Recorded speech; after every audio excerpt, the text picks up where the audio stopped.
this is where shit gets even darker. Once everyone started talking, they found out there were sex rituals involving blood, cutting of hands, and black magic. So on June 16th of 2019, a 42-year-old Anderson DeCarmo was brutally murdered outside of the garage of their home. He was shot over 30 times, mostly in the groin and thighs. No shade, but I am picturing that Queen Latifah scene from Set It Off. Alright, guys, you know I love to play all of the motherfucking games, so let's start today's episode with a game, okay? I know you've heard of this shit before. It's called Two Truths and a Lie. So we're not going to be talking about me or you, thank God. We're going to be talking about today's criminal mastermind. So I'm going to give y'all 3 facts about her. It is a her. They are a her. And you need to guess which one's a lie. You really don't have to, but it's more fun if you do. So the first fact: she is a world-renowned gospel singer. Second fact: she is a successful politician. Third fact: she has 55 kids. All right, so which one did you guess is the lie? Yep, I thought so. Now, the fun fact is, this was a trick question, and I am an asshole. All of these were true about this bitch. Every last one. That's right, her bio on Instagram would be out of control. It would say to be continued. It'd have to go to a link tree and like bounce down with a million links, because this bitch's life is a fucking conundrum. It is wild. We are talking about one of the most polarizing political and religious figures in Brazilian history today, guys. We are talking about this chick named Flordelis. Don't know if you've ever heard about her, but bruh. Let's dive in, buckle the fuck up, and here we go.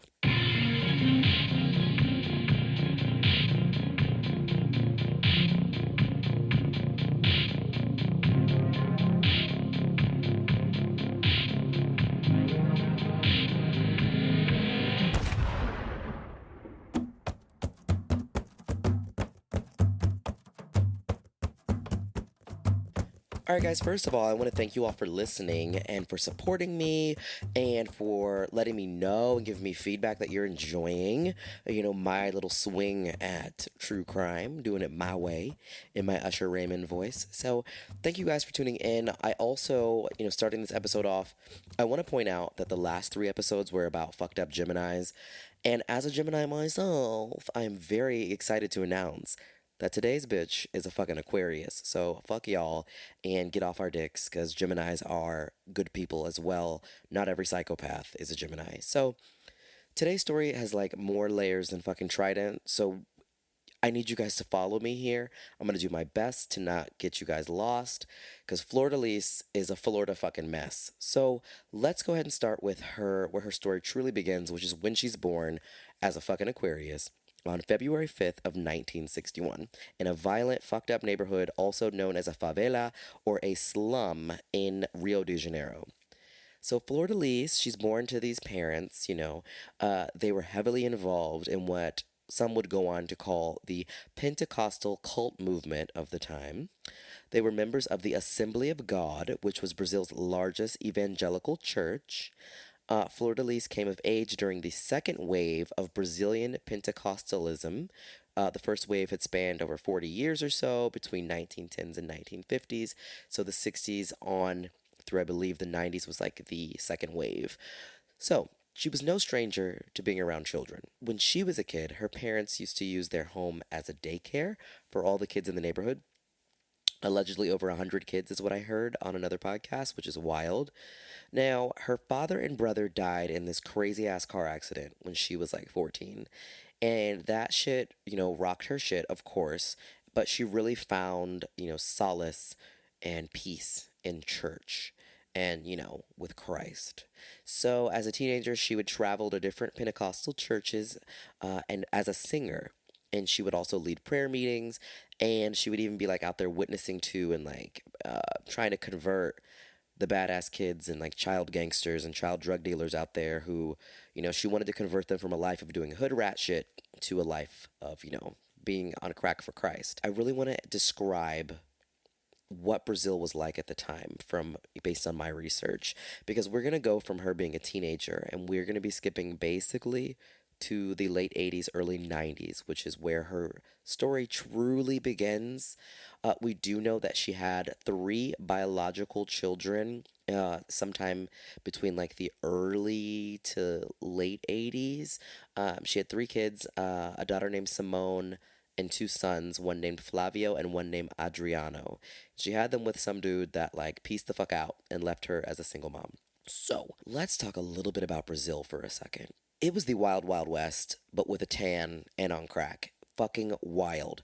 So, despite a political reset from authoritarianism to a democratic government, levels of violence went through the fucking roof in the 1980s and 90s. Like, shit was bad, bad.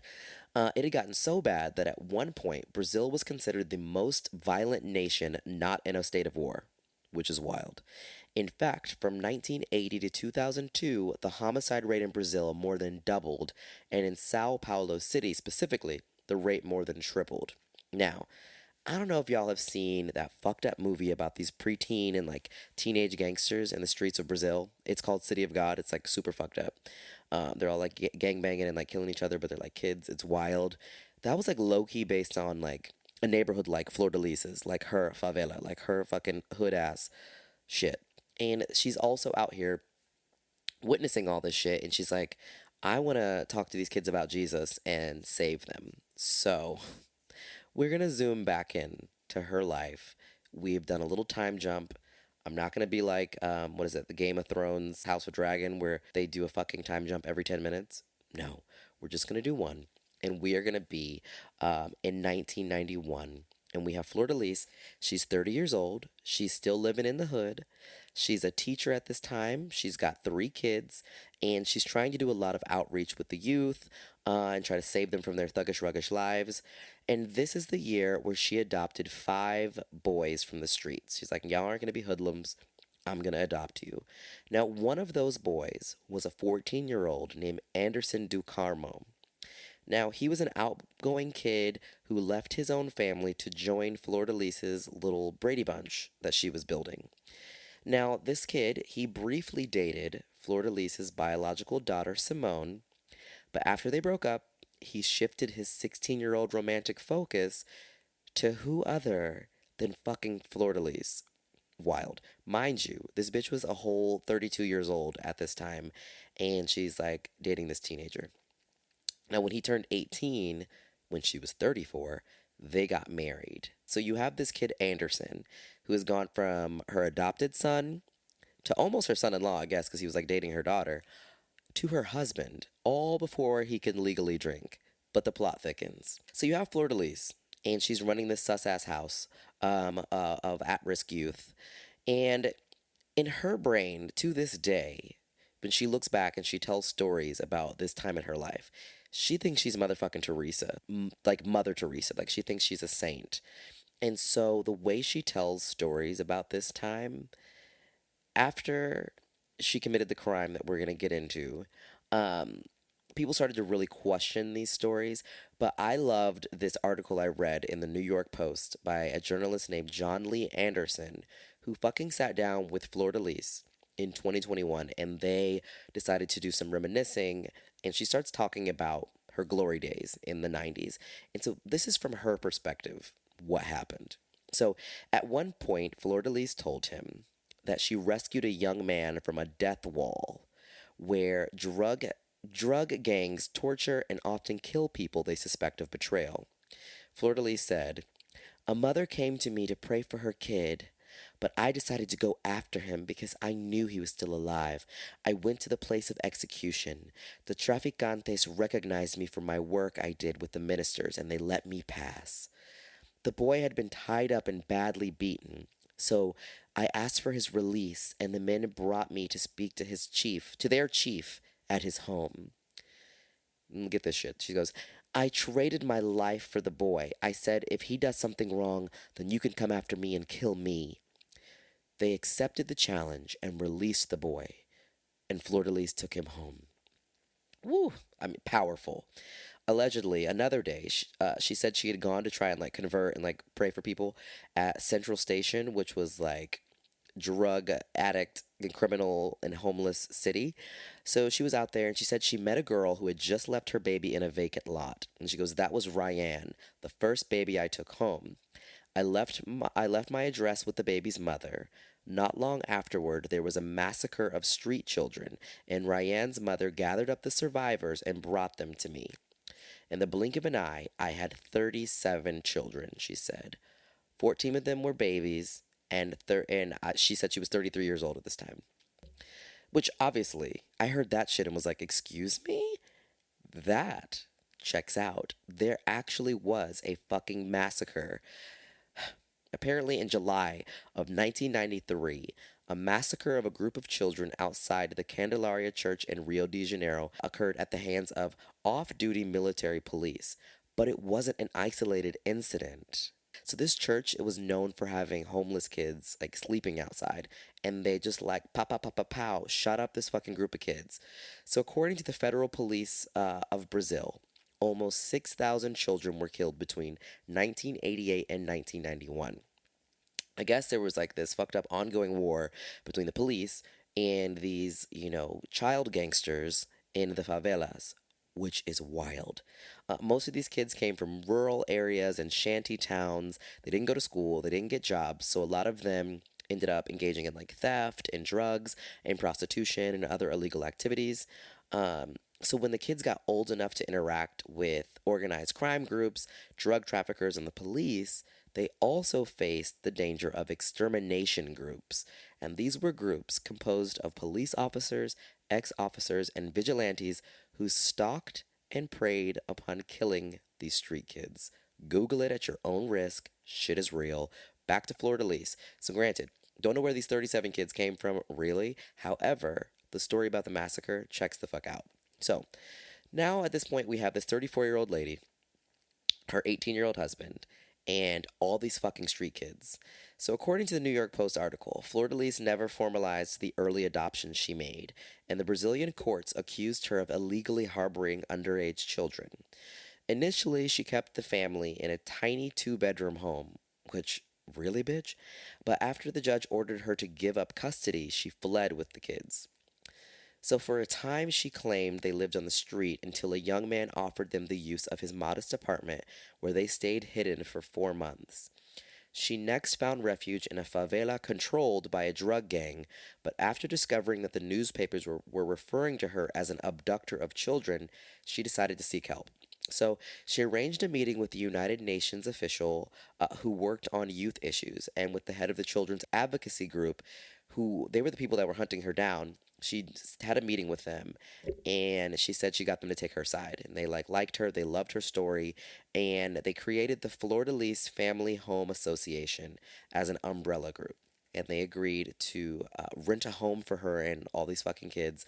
They gave them furniture, a washing machine, and groceries every week. She said she kept getting sick because of the stress. She had to give like bottles to like all these fucking babies every 3 hours and change their diapers, but her older children helped her. And she said, "My husband, he gave up his dream of pursuing a career at the Bank of Brazil in order to help me. In fact, from the beginning, my husband gave up his dreams to live my dreams."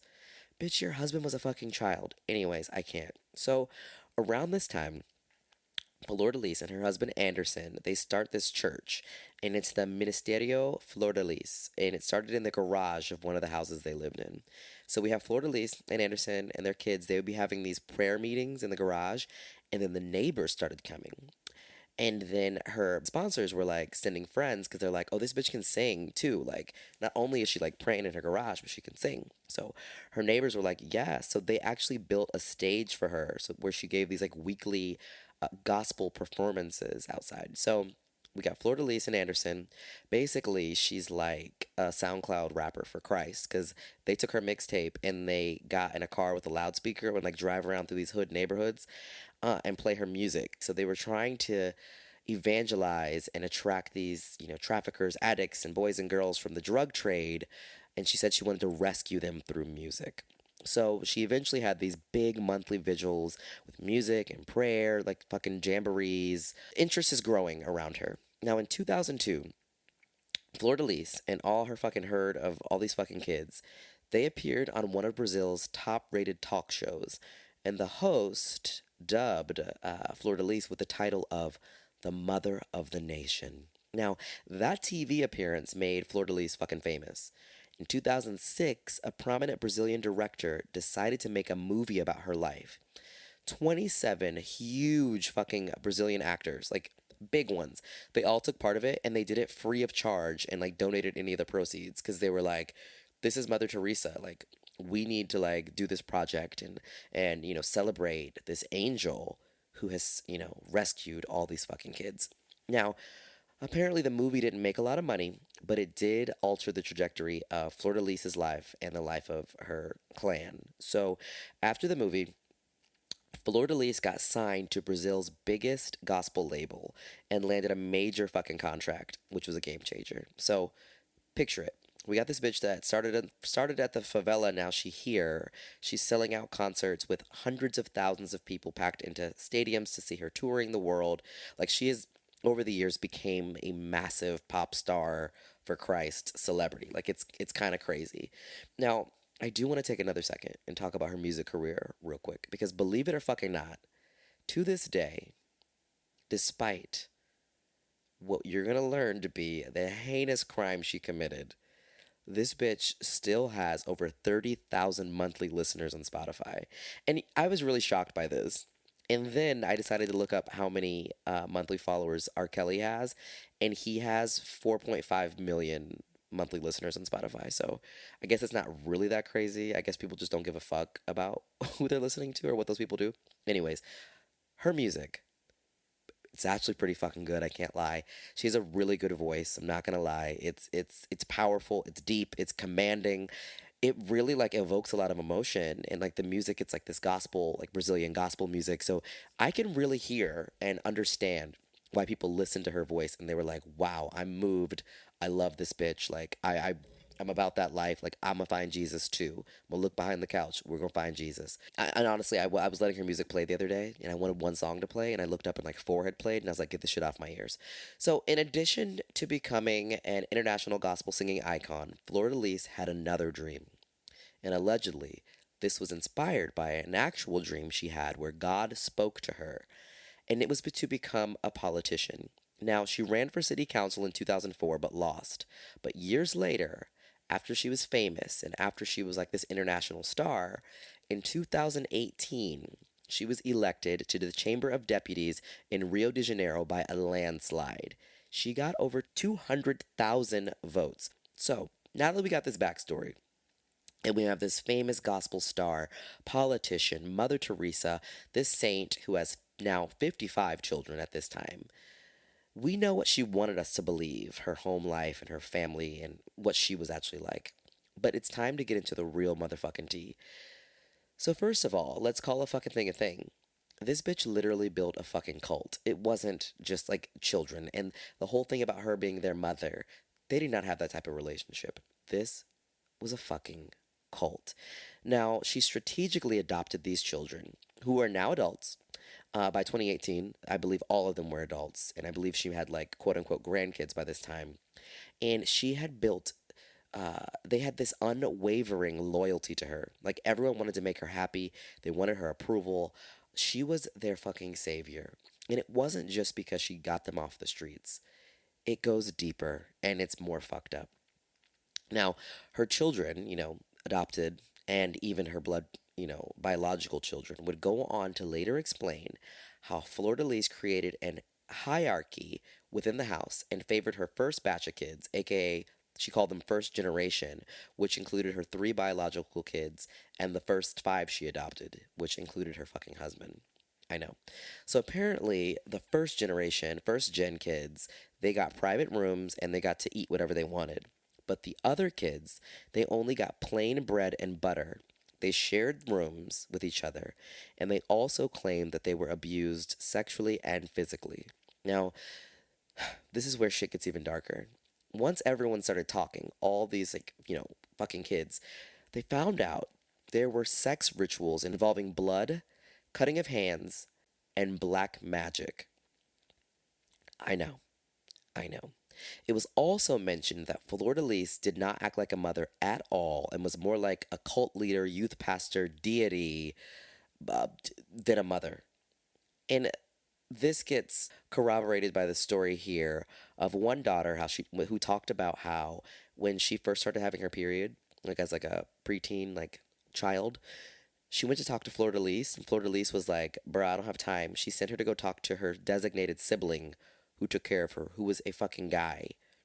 And he had to teach her about what a period was because Fleur de Lis is like, I don't have time for this shit. Like, she had her own agenda, and it did not involve really giving these kids any nurture. There were also stories about her offering one of her adoptive daughters to the Pentecostal pastors who would visit and stay with them. It was like, hey, you can come and sleep with one of my daughters while you're here.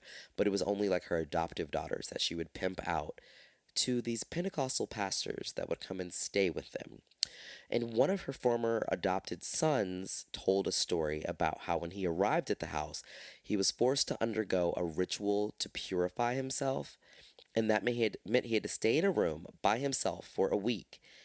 And the only person that would come in would be Fleur de Lis. And when she came in, they would like have sex. Yeah. Now, I don't know how old he was.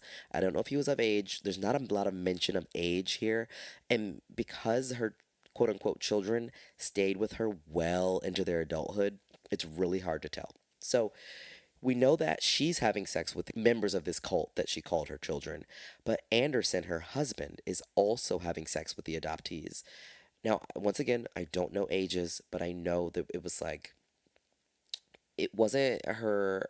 The biological kids didn't have sex with each other, but the biological kids had sex with the adoptive kids, and so did Fleur de Lis and her husband. Now, I know, I know. You want to ask why did the kids stay when they were adults, but it's like this is literally textbook what a cult is, and people stay in cults. Well, adults live in cults, and it just the plot keeps going on, and it gets thicker. So now, as time goes on, we got Anderson, her husband. He's older. He's wiser. He is actually running all the finances of the house and of the church, and he's really like running this family a little bit. Which Fleur de Lis, like she's like, I'm the motherfucking boss. So he was kind of going on a power trip, and at one point, he tried to balance the scales more and make things more equal in the house and better for the adoptive kids. Now, you know damn well Fleur de Lis, being the boss psycho that she was not with the shit. She was not okay with this. He started to have this influence, more influence and power, and he was starting to have this like change of heart where he was like, I want to make these changes. So naturally, this bitch had to put an end to it. So this is when Flordelis rallied her kids and used her twisted, fucked up psychological influence over them to hatch a plan. One Sunday in March of 2018, Flordelis and several of her children, aka her Barbs, arranged for a hitman to ambush Anderson as he drove away from their church after services. But Anderson eluded them by leaving in a borrowed car. Now, as time went on, by May of the same year, 2018, Flordelis and the gang started poisoning Anderson with arsenic. Now, these repeated poisonings didn't kill him, but they sent him to the hospital 6 times that year. Which I'm like, bruh, like if I'm that ill that often, I'm gonna suspect something. Like, what the fuck? And this is when they're starting to get frustrated because he's not dying, and they're trying to kill him, but they're like, what do we do? So in 2019, Flordelis and the kids, they made plans to get another hitman, and they were going to have him murdered, but they wanted to pretend it was a botched robbery. Now, this would all be corroborated later by texts on Flordelis's daughter, Simone, on her phone, and on her Google search results, which was for shit like how to find arsenic, how to poison somebody, how to hire a hitman. Like, this bitch was so literal, like, so dumb. It was all in her search history. So, apparently, she had texted her brother some crazy shit about how they were trying to kill Anderson, and Anderson found out. So, at this point, Anderson knows that the fucking people in this house are trying to kill him. Now, I don't think he suspected that it was Flordelis. I think she had him fooled, but he knew. He's like, these kids want to kill me. But for some reason, he's not taking it serious. So at this point, he threatens them. He's like, listen, I'm going to start, bugging the phones. I'm going to get cameras.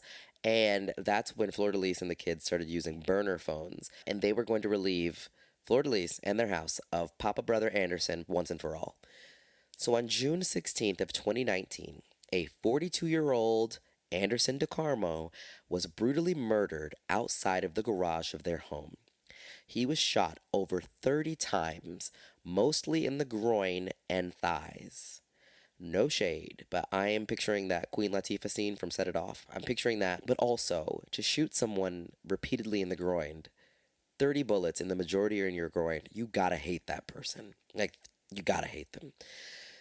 So here's how Flordelis described that night when he was shot, because he had been with her for the whole day. And this is according to this New Yorker interview. So she recalled that she had gone out for errands that day, culminating with her big weekly grocery shopping list because she got all these fucking kids. And so she's talking to her husband, and he's just like, yo, like, bitch, let's go out. We need to spend a day together. So she's like, oh my gosh, okay, fine, let's do it. So she said she borrowed a dress from her daughter, a little floral dress with straps.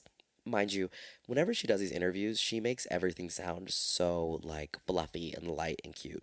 So they went to a place, according to her, they went to a place called Copacabana and they flirted like young lovers, and he yelled, I love you. And she recalled, I pretended I didn't hear. Then he yelled it very loudly.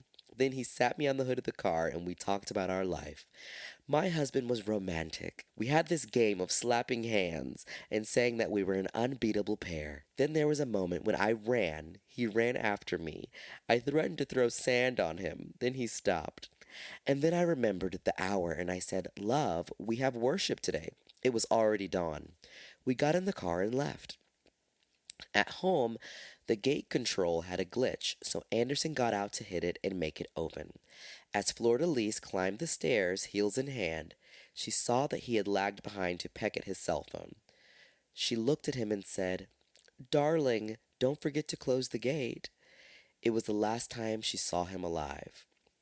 She said she heard, when she went inside, she heard gunshots and she wanted to run to him, but some of her children surrounded her and held her back out of fear of her safety. She goes, I didn't know it was going to happen. If I knew for sure, I wouldn't have left him because we had the dream of dying together. We thought we would die together on the roads of life. Bitch, this bitch is so dramatic, which this is how, no shade, but so many religious fucking like these figures. They are so dramatic. So now I want to present to you a fucking plot twist. So we heard her, version of events for the night.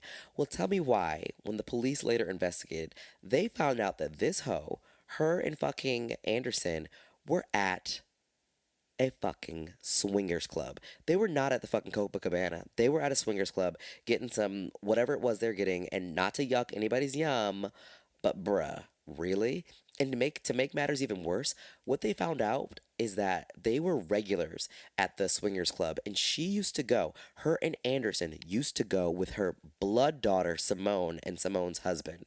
The four of them double dating with your mom and your brother dad at the fucking swingers club, which is wild. So now we have another thing to add to her Instagram bio. She is also a swinger on top of being a politician, a preacher, a pop star, and a murderess.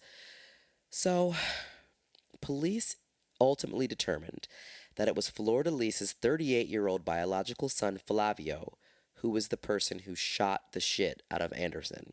Now, you want to know how they found out? Because this shit's good. According to the New York Post, the arrest was ordered by Reynaldo Leal, an investigator for the Niterói Police Homicide Department. He arrived at Flordelis' house about 8 hours after the murder.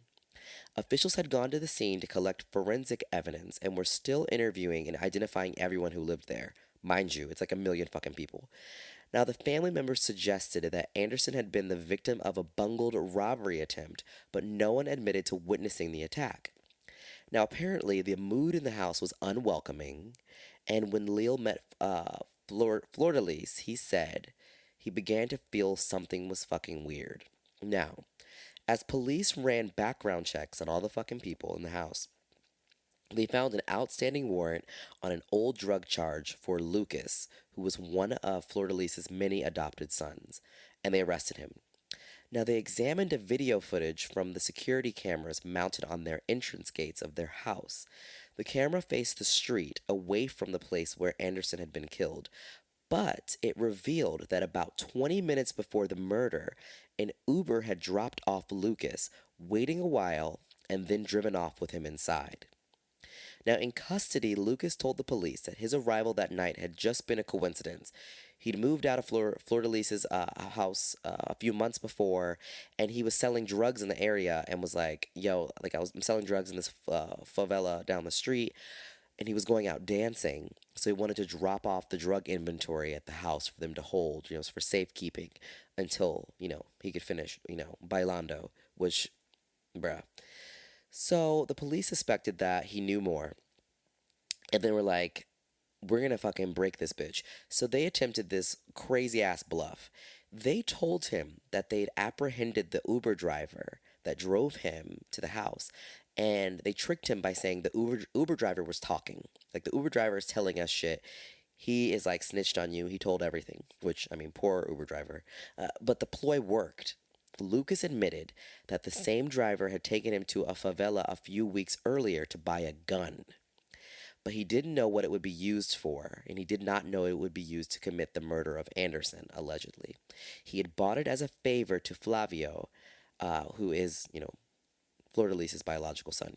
Now, the investigator looked at Flavio's records and found that he too had an outstanding warrant for domestic violence. So on Monday morning, 36 hours after the murder, Leal sent officers to the fucking funeral to arrest Flavio, which is wild.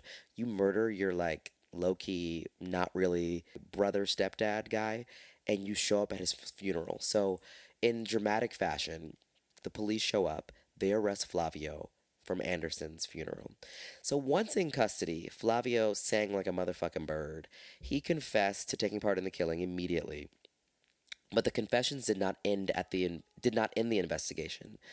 Leal explained he wanted to collect more pieces to eliminate coincidences, because many coincidences were still unexplained. For one thing, cell phones belonging to Anderson and Flavio were missing.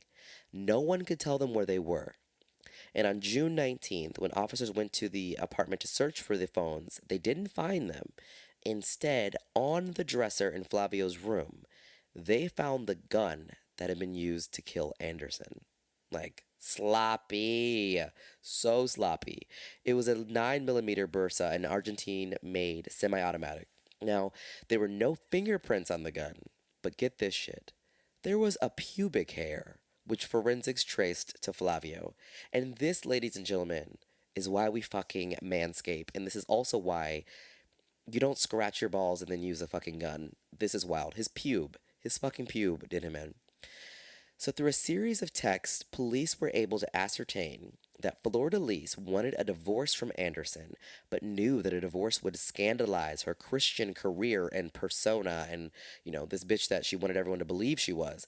So she opted to have him killed instead. She clearly did not bank on this shit coming back to her. So in August of 2020, charges were announced against Flordelis and 7 of her kids and 1 external person that didn't live in the house. And allegedly, more of her children were slated to have charges placed against them still. Now, that's 20% of her fucking kids were a part of this goddamn murder ploy. Now, not to mention that Flordelis had posted on Instagram a picture of her and her husband and was like, I miss him so much, which is just so fucking bold and such proof that this bitch really thought she was going to get away with it. But the police were like, fuck you and the click you claim, literally the click you claim, all them damn kids, because they're like, we're taking you down. Now, I know you're wondering, like, okay, they arrested her kids, but why wasn't she arrested? Well, she would have been arrested and tried right away. But since she was a congresswoman, she had something called parliamentary immunity. Now, unlike other countries, Brazilian parliamentary immunity is also extended to crimes committed outside of a parliamentarian's official duties, murder, theft, etc. This does not apply for crimes committed before they took office, which makes me think, She waited until she was in office for a reason to fucking kill Anderson. Now, really quick side note about parliamentary immunity, because it's fucking wild and I'd never heard of this shit before. There's a story from about a 20-year-old black girl in Brazil who went on a date with a Brazilian congressman who fucking strangled her and was actually seen dumping her body out of his vehicle. But his parliamentary immunity kept him from going to jail, and while her family fought the case over a period of 5 years, this man died. So he never had any repercussions for his actions. So back to our girl Flordelis. So Flordelis is covered by parliamentary immunity until August 2021 when her ass got booted the fuck out of the parliament, which is wild. I don't think she saw that shit coming. So once she got kicked out, this allowed for her immediate arrest. Now, her removal was approved by 437 votes to 7 during a special session held in the Chamber of Deputies. 12 lawmakers actually abstained from removing her from office, which is just fucking weird. But, anyways, you got Flordelis. She's finally being arrested for these charges. Now, there are actually 5 crimes that she's being charged with. One is triple qualified homicide, one is criminal association, another is ideological falsehood, another is use of a false document, and the last is attempted murder for poisoning Anderson in 2018 with the arsenic shit.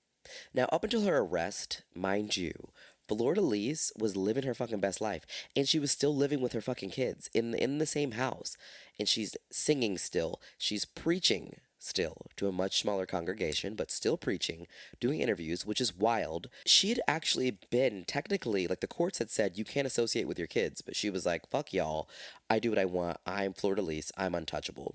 So here we have her out in the streets, living her life, going to Trader Joe's, probably pussy popping in the swingers club still, until she was stripped of her immunity and her loud singing ass was forced to face the music.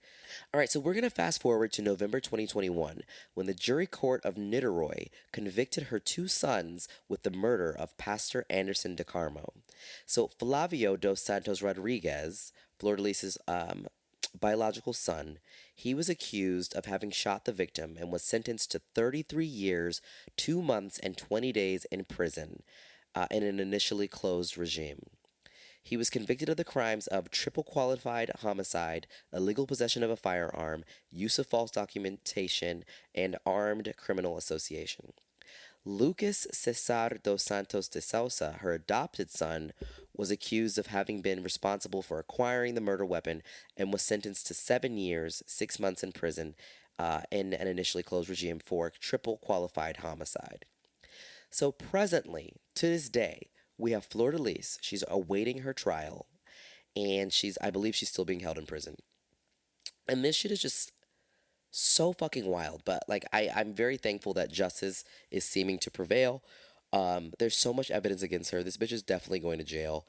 She'll get some prison time. She's gonna be sentenced to a very long time because they, came to the conclusion like she is the mastermind behind all of this. She ran this fucking cult, which is wild. I feel bad for the fucking kids who just had. Well, I mean, they're probably older than me now, most of them, in their late 30s and 40s. Some of them even probably. It's just I feel so bad because they got taken in under these pretenses of like being saved from the street, and they ended up in a fucking murderous cult that abused them and just had them doing the craziest shit ever. I mean, and cults in general are just fucking wild, and people like Flordelis and even people like Anderson, the person he became, they're just so fucking dangerous. And like, personally, I'm a person who grew up in a Christian cult, so I fucking get that shit. And I won't say, it can happen to anyone, but religion and desperation, that really will have people out here sending their kids to Kanye's school, and or it'll have you on Twitter, cyberbullying people for Nicki Minaj, or in this case, it'll have you organizing a crazy ass murder, which, bitch, I can't. But I want to thank you all for listening to this episode. I hope you enjoyed it. I know this story was all over the motherfucking place, but bruh. So thank you for tuning in. I wanted to let you guys know I started an Instagram account actually for the podcast because I'm always talking about pictures and videos and different things about the people I feature on the episodes. And now you have a place where you can go find them. You can also message me there if you have questions or if you have suggestions for stories that you think I should tell on the show. So if you go on Instagram, you can type in bitch I can't pod. So it's bitch I can't pod, and you'll find pictures and videos of these fucked up people that I talk about on the show. And any questions you have, you can shoot to me there. You can send me suggestions. And yeah, I want to thank you all for tuning in. Be sure to share this with a friend. Tell somebody about it. You can rate and review the show on Apple Podcasts as well. That would be cute. And yeah, thanks for tuning in. And until next week, y'all, stay out of trouble. And don't arrange anyone's fucking murder, please. That'd be great. All right.